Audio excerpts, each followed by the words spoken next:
Texas. If you need to find us anytime, you sure can. Just go to tarpleymusic.com. So, really great guitar. I know I say that a lot, but I do get to play a lot of really great guitars. But this one I'm really excited about doing this. So this is the Alvarez MF70 Diamond. It's the 60th anniversary of Alvarez, and so they have this OM, which is an orchestra model, in the Shadowburst. They also have it in a black top. Now, there was only 60 of each one made, and they are wonderful. These are incredibly good guitars. So the OM, or the orchestra model, very well known for fingerstyle guys and a lot of fingerstyle playing, but this thing through a pick sounds so full and so nice. So let's get down to what we got here. So the top is a AAA solid Sitka spruce, and it is Indian rosewood back and sides. So right off, good old spruce and rosewood. So we know it's going to sound full. It's going to have a lot of cool overtones to it.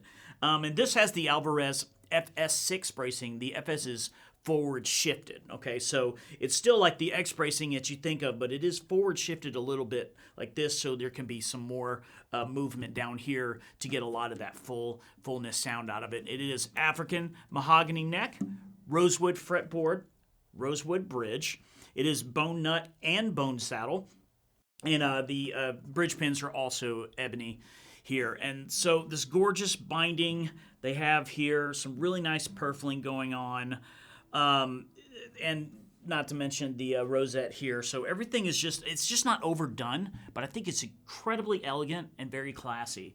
And then these really cool open gear tuners here that have kind of like the butterbean chrome knobs here. So that's the perfect marriage of a lot of things, right? If you need a big full sounding guitar, you got spruce with the mahogany neck, rosewood fretboard, Indian rosewood back and sides. So all the parts are there. Now this is just acoustic. So for me, probably one of the ultimate studio recording guitars, definitely in its price range, because I'm telling you, Alvarez dollar for dollar is really doing amazing things with the guitars at the price range that they have. And then there is 21 frets, and then the scale length, which is the measurement between the saddle and the nut, is 24 and 13/16. So pretty common in that area for an OM. So there is no direct, no pickup, like I said, but we are going to mic this up and just try to get a feel for how this thing sounds when you're holding it. And for it being known to be a fingerstyle guitar, I will do fingerstyle as well as place them with a pick.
All right, so we've heard this beautiful guitar mic'd up playing by itself, but I'm wondering, what if I take this tone and throw it into a song that I did before? Well, let's find out. All right, hit it, boys.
So, first of all, happy 60th anniversary to Alvarez. Just 60 years of really great guitars, a lot of them very affordable. We'd like to thank Chris at Alvarez for sending these too so we could get them out while the launch of the video. And these are for sale. Like I said, there's just 60 of each, so call us if you'd like, or go to tarpleymusic.com and check us out there. So, this guitar is so full sounding, especially for an orchestra model, and it just feels really good. I didn't have to work too terribly hard to sound E like I normally do, so sometimes I have to work really hard to sound E, but today it was easy to sound E, so it's just killer. And I'm not the big fan of black tops generally, but when you see a black top with the rosewood like that, it really looks very classy, and not to mention that the Abalone and the binding and the purfling really pop. The only bad part is you have to wipe it down every 12 seconds, you know, but that's any black guitar, right? Or a black car. Ever had a black car? They get muddy fast. Anyway, so I just love this guitar. The only bad part is there's only 120 of them. That's the only thing I can think of negatively to say, and that's really not negative. So much sustain out of it. You got the bi-level bridge there. And of course, these Masterworks, the MF is Masterworks, right? They all come with a really killer, nice gig bag. Very solid. And so it's just, you know, it's studio ready, it's gig ready. It would not be too terribly difficult to put in a nice, you know, soundhole style pickup or something like that if you wanted to, but I don't know, man. I know for me it would live in my recording studio, and it's probably the only one I would use for acoustic guitar tracks. Just saying, that's me. I'm trying to hint to the Tarpleys to give me one, but they're not gonna. That's fine. As they shouldn't. They should just sell them because that's what we're into. But anyway, so this has been a blast. Hope you. If you're not familiar with Alvarez guitars at all, you need to go. We got a lot of Alvarez videos we've done. We're a top seller of Alvarez. We're big fans. The Tarpley Music Company is, and I would assume they're big fans of us because of that. So, but hope you enjoyed this video, and if you did, just give me a thumbs up. You know the drill, and of course, subscribe to the channel if you haven't. We're just adding and going. We've been extremely blessed, extremely grateful for the growth we've had in this channel. And if you want to know as we drop more videos, you can, because we do drop videos every single week. You just turn on notifications, and hopefully we'll see you on the next one. Now I'm going to play some more.